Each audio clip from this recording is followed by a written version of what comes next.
सभी विद्यार्थियों को नमस्कार। मैं आज आपके समक्ष एक नया विषय लेकर उपस्थित हूँ और मैं आशा करता हूँ कि मेरे द्वारा डाले गए पिछले वीडियो और क्वेश्चंस आपकी तैयारी में आपकी सहायता कर रहे होंगे। आज हम इंग्लिश के बारे में बात करेंगे। इंग्लिश आपको पता है एक सब्जेक्ट है और इसको अपन ये बेटा उसके साथ साथ एक लैंग्वेज भी है। ये जो लैंग्वेज होती है ये बेटा कम्युनिकेशन के लिए काम में आती है।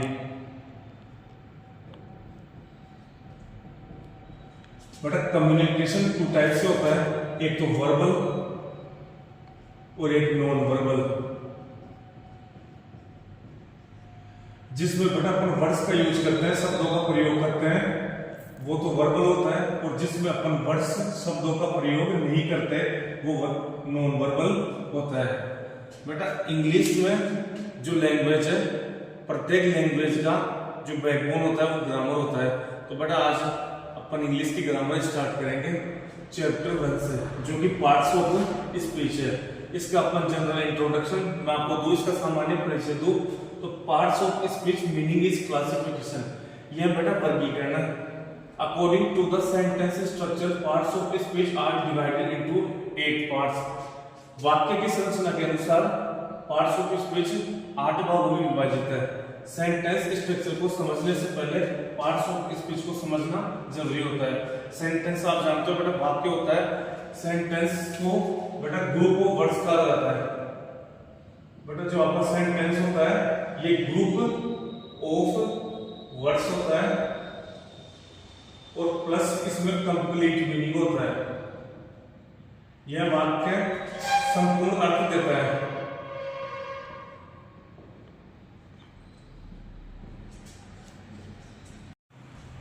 Definition of parts of speech: words which are divided into different kinds of clauses according to their use are called parts of speech.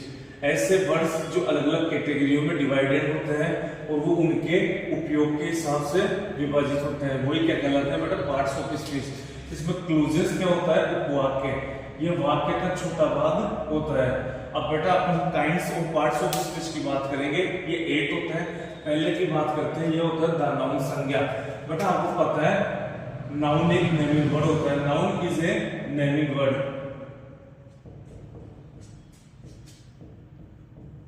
ये किस किस का नाम होता है बेटा? पर्सन, पैलेस, थिंग, एनिमल और फीलिंग्स। बेटा पर्सन में कोई भी जैसे व्यक्ति हो गया, पैलेस का मतलब जैसे कोई भी स्थान हो गया, डिस्ट्रिक्ट, स्टेट, थिंग कोई भी बेटा वस्तु हो गई, एनिमल जानवर कोई भी हो गया, और फीलिंग्स जैसे बेटा लव, हेट।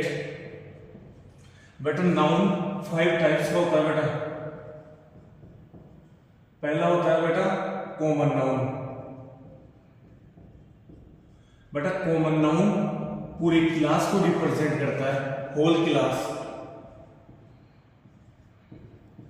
जैसे हम वर्ल्ड के सभी बॉयज की बात करेंगे तो वो किस में आएगा? कॉमन नाउन में। लेकिन यदि उसको पर्टिकुलर नाम दे दिया जाएगा तो वो किस में आ जाएगा बेटा? प्रॉपर नाउन में, व्यक्तिवाचक संज्ञा में। जैसे राम, रोहन। कॉमन नाउन को जातिवाचक संज्ञा कहा जाता है। थर्ड आता है बेटा कलेक्टिव नाउन। कलेक्टिव नाउन को समूहवाचक संज्ञा कहा जाता है। जैसे अपन लिख सकते हैं फ्लॉक ऑफ शीप, भेड़ों का झुंड। अपन लिख सकते हैं प्राइड ऑफ लोयंस, शेरों का समूह। वो कौन सा नाउन हो जाता है बेटा? Collective noun. इसमें लिख सकते हैं बंच ऑफ कीज, चाबियों का गुच्छा। अब आगे बात करेंगे अपन इसमें, तो फोर्थ आएगा बेटा मटेरियल नाउन। मटेरियल नाउन को बेटा पदार्थवाचक संज्ञा कहा जाता है। अब जैसे बेटा इसमें rice, sugar, oil, milk, wheat. Wheat यानी क्या होता है बेटा? गेहूं। अब अपन फिफ्थ की बात करेंगे तो फिफ्थ आ जाएगा बेटा एब्स्ट्रैक्ट नाउन। इसको भाववाचक संज्ञा भी कहा जाता है। बेटा इसमें फीलिंग्स आएगी, जैसे लव हो गया, हेट हो गया, ऑनेस्टी हो गई, ब्रेवरी हो गई और कावर्डिस हो गया। बेटा इंग्लिश लैंग्वेज में एक वर्ड चलता है कावर्ड। कावर्ड यानी क्या होता है? डरपोक। तो कावर्डिस यानी क्या हो गया? कायरता, ब्रेवरी यानी बहादुरी, ऑनेस्टी यानी ईमानदारी। ये नाउन होता है बेटा। इससे अपन आगे बात करेंगे प्रोनाउन की। बेटा अब अपन पार्ट्स ऑफ स्पीच की सेकंड काइंड की बात करेंगे, द प्रोनाउन। बट प्रोनाउन ऐसे वर्ड्स होते हैं जो नाउन के पहले से यूज होते हैं, यूज होते हैं। जैसे बेटा अपन इसकी बात करें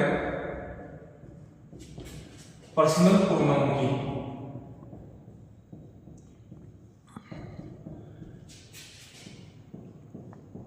इंग्लिश लैंग्वेज में बेटा 3 पर्सन होते हैं, फर्स्ट पर्सन, सेकंड पर्सन और third person. I, we, second person कौन सा होता है बेटा? You. Third person he, she, it और दे।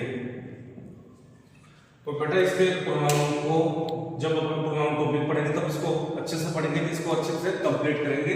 अभी तो आप बस इसका थोड़ा सा जनरल इंट्रोडक्शन ले लो और अपने नोटबुक में नोट कर लो। अब बेटा जो अपना थर्ड पार्ट आता है एडजेक्टिव। एडजेक्टिव को बेटा विशेषण कहा जाता है। बेटा एडजेक्टिव नाउन और प्रोनाउन संज्ञा और सर्वनाम को बेटा मॉडिफाई करता है, इनकी विशेषता बताता है। अब जैसे बेटा इसमें एग्जांपल के लिए मैं लूं,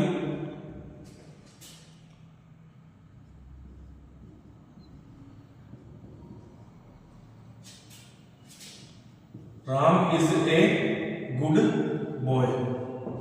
तो बेटा इसमें ये बॉय क्या हो गया? नाउन हो गया।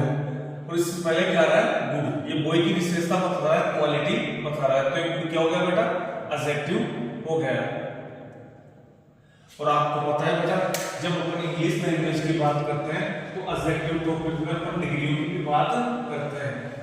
तो आपको पता है इंग्लिश लैंग्वेज में 3 डिग्री होती है, positive degree, comparative degree, superlative degree. जैसे अपन बात करते हैं बड़ा पॉजिटिव डिग्री, कंपैरेटिव डिग्री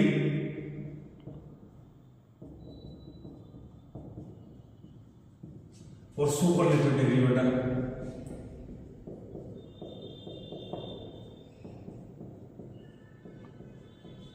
इसमें जो पॉजिटिव डिग्री होती है ना बेटा वर्ड, इसमें कुछ भी ऐड नहीं होता है, इसमें जीरो ऐड होता है। जबकि इसमें वर्ड में बेटा ER ऐड होता है।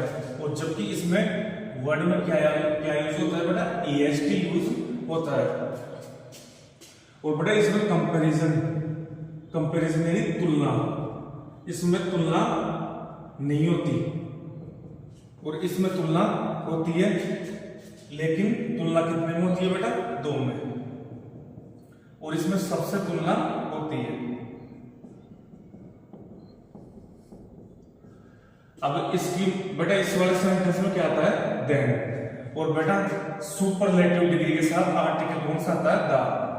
सुपरलेटिव डिग्री के साथ आर्टिकल में से बेटा कौन सा आता है? The article. द आर्टिकल आता है बेटा। द आर्टिकल की डेफिनाइट श्रेणी में आता है, निश्चित श्रेणी में आता है। अब जैसे बेटा अपन बात करें एग्जांपल के लिए, जैसे स्मार्ट यानी क्या होता है बेटा? होशियार। तो इसकी कंपैरेटिव डिग्री क्या हो जाएगी? स्मार्टर। और इसकी सुपरलेटिव डिग्री क्या हो जाएगी बेटा? स्मार्टेस्ट। और जब अपन इस टॉपिक को पढ़ेंगे तो पूरी डिटेल से पढ़ेंगे, आपको एक एक चीज समझाई जाएगी। अभी तो आप इसका जनरल इंट्रोडक्शन ले लीजिए। अब अपना अगला टॉपिक आता है एडवर्ब। उसके बारे में थोड़ी सी बात करेंगे।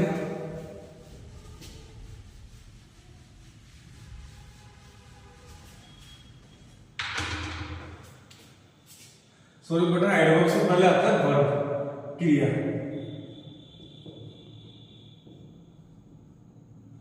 बेटा ऐसे वर्ड्स जो किसी भी सेंटेंस में एक्शन को होने को बताते हैं, कार्य होने को बताते हैं, वो क्या कहलाती है बेटा? क्रिया। जैसे बेटा राइट यानी लिखना, रन यानी दौड़ना, ईट यानी खाना, स्लीप यानी सोना।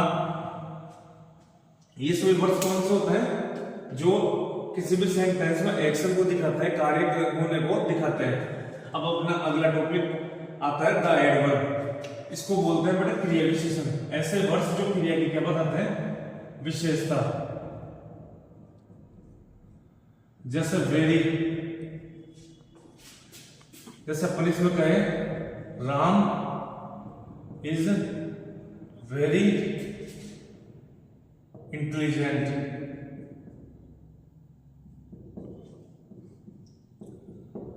तो ऐसे वर्ड्स जो क्रिया की क्या बताते हैं? विशेषता बताते हैं। जैसे वेरी हो गया। अब इसके बाद में अपन बात करते हैं, सॉरी बेटा,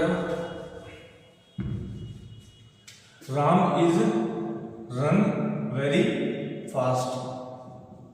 अब इसमें क्रिया की विशेषता बता रहा है ये वेरी, तो ये वेरी क्या हो गया बेटा? एडवर्ब हो गया। अब इसके आगे बात करते हैं प्रीपोजिशन। बेटा ये नाउन की क्या बताता है? पोजीशन। अब जैसे इसमें अपन बात करते हैं बेटा, तो प्रीपोजिशन में कौन कौन से प्रीपोजिशन आते हैं? तो बेटा अपन जानते हैं in, on, into, for, without, inside, outside, from, between, among, by, to आदि प्रीपोजिशन इनमें आते हैं। अब जैसे बेटा मैं एक बात करूं, एक एग्जांपल लेता हूं, the cat is under the table. अब बेटा इस सेंटेंस में, इस वाक्य में अंडर क्या है? प्रीपोजिशन, जो बिल्ली की स्थिति बता रहा है टेबल से पहले ना। तो बड़े इसमें कहा जा रहा है कि बिल्ली टेबल के नीचे है, तो ये क्या बताता है? नाउन की पोजीशन बताता है। बेटा इसके बाद में आता है द कंजक्शन। कंजक्शन के बारे में बेटा अपन बात करेंगे।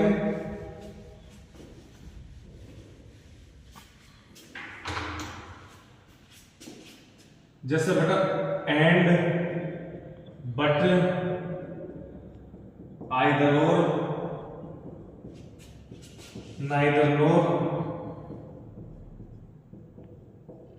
ये सभी क्या होता है बेटा? कंजक्शन। और ये जोड़ने का काम करते हैं। अब जैसे बेटा एग्जांपल ले ले अपन, Ram and Shyam are good friends. Ram और श्याम अच्छे दोस्त हैं। तो बेटा इस सेंटेंस को जोड़ने का काम करते हैं। अब बात करते हैं बेटा इंटरजेक्शन की।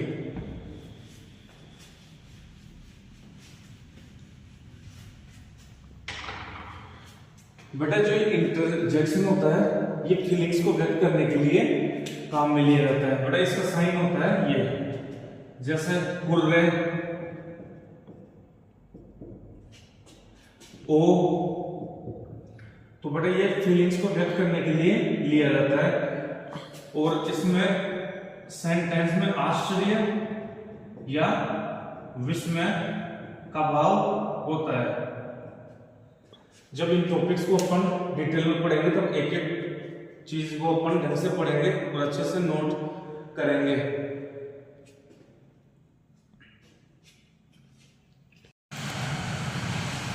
सेंटेंस में यूज होने वाले शब्दों का, वर्ड्स का नेचर, फंक्शन तथा पोजीशन को समझना पार्ट्स ऑफ स्पीच कहलाता है। वर्ड नेचर यानी शब्द की प्रकृति कैसी है, वर्ड का नेचर कैसा है, फंक्शन यानी कार्य और पोजीशन यानी स्थिति। अब बेटा अपन थोड़ी सी बात करते हैं बेटा सेंटेंस की। सेंटेंस की अपन बात करते हैं तो इसमें बात होती है, सेंटेंस क्या है? ग्रुप ऑफ वर्ड्स होता है बेटा।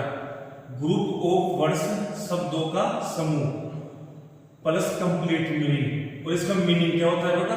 कंप्लीट होता है। वो क्या होता है बेटा? सेंटेंस होता है। अब अपन ने पार्ट्स ऑफ स्पीच के पूरे काइंड्स पढ़ लिए। इसमें जो अपना पहला काइंड्स था द नाउन, उसके बारे में थोड़ा सा जनरल इंट्रोडक्शन अपन लिखेंगे, आप अपनी नोटबुक में लिखते रहना।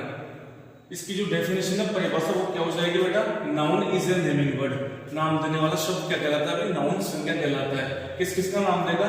पर्सन व्यक्ति, प्लेस स्थान, थिंग वस्तु, एनिमल जानवर, फीलिंग्स भावनाएं, love hate, functions of the noun.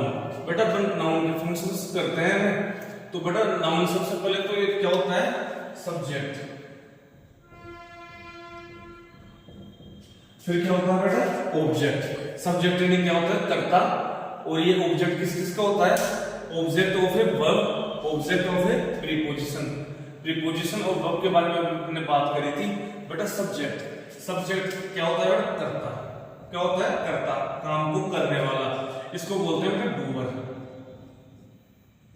और जिसके बारे में कोई बात कही जाती है, अबाउट समथिंग सेड, वो भी क्या होता है बेटा? सब्जेक्ट होता है।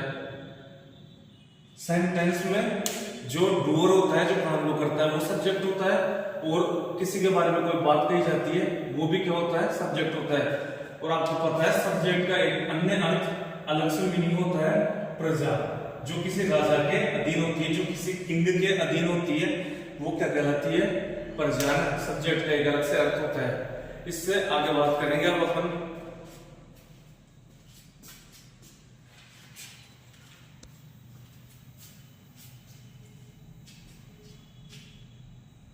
बेटा हम बात कर रहे थे नाउन के फंक्शंस का। नाउन जब बेटा सब्जेक्ट होता है तो noun, noun group used before verb. Before बेटा एक प्रीपोजिशन है जिसका हिंदी में मीनिंग होता है पहले।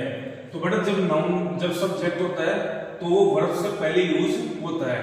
और जब नाउन ऑब्जेक्ट होता है एक वर्ब का ना, तो noun, noun group used after verb. तभी ये आफ्टर भी एक प्रीपोजिशन है, इसका सेंस होता है बेटा बाद में ना, तो ये वर्ब के बाद में यूज होता है। और जब noun as an object of preposition, एक प्रीपोजिशन तो ऑब्जेक्ट होता है, तो नाउन और noun group used after a preposition, तब वो प्रीपोजिशन के बाद में यूज होता है। अब इन सभी चीजों को अपन एक उदाहरण से, एक एग्जांपल से समझेंगे। Shyam brought A ball for Ram. Shyam Ram के लिए एक बॉल लाया। इसमें श्याम हो गया बेटा सब्जेक्ट, क्योंकि बॉल लाने का कार्य कौन कर रहा है? श्याम। ब्रोट क्या हो गई? वर्ब। क्या लाया बेटा? Object, A ball. फॉर क्या बेटा? प्रीपोजिशन। इसका मीनिंग हिंदी में होता है के लिए। और किसके लिए लाया भाई? राम के लिए। तो राम क्या हो गया? ऑब्जेक्ट। बेटा किसी भी सेंटेंस में व्हाट का और whom का आंसर क्या होता है बेटा? ऑब्जेक्ट। ऑब्जेक्ट यानी कर्म। किसी भी सेंटेंस में व्हाट, whom का आंसर क्या होता है? ऑब्जेक्ट होता है। बेटा इस क्लास में आज अपन यहीं तक रखेंगे। यदि आप हमारे चैनल पर नए हो तो चैनल को सब्सक्राइब कीजिए, शेयर कीजिए, वीडियोस को लाइक कीजिए, नोटिफिकेशन के बेल आइकन को प्रेस कीजिए। और वीडियो के डिस्क्रिप्शन में मैं आपको व्हाट्सएप का चैनल का लिंक और टेलीग्राम चैनल का लिंक भी प्रोवाइड करवा दूंगा, जिस पर आपको ये टॉपिक कंप्लीट होता है इसकी PDF मिल जाएगी। और ऐसे ही गुणवत्तायुक्त मैटर आपको मिलता रहेगा। धन्यवाद, मिलते हैं नेक्स्ट क्लास में।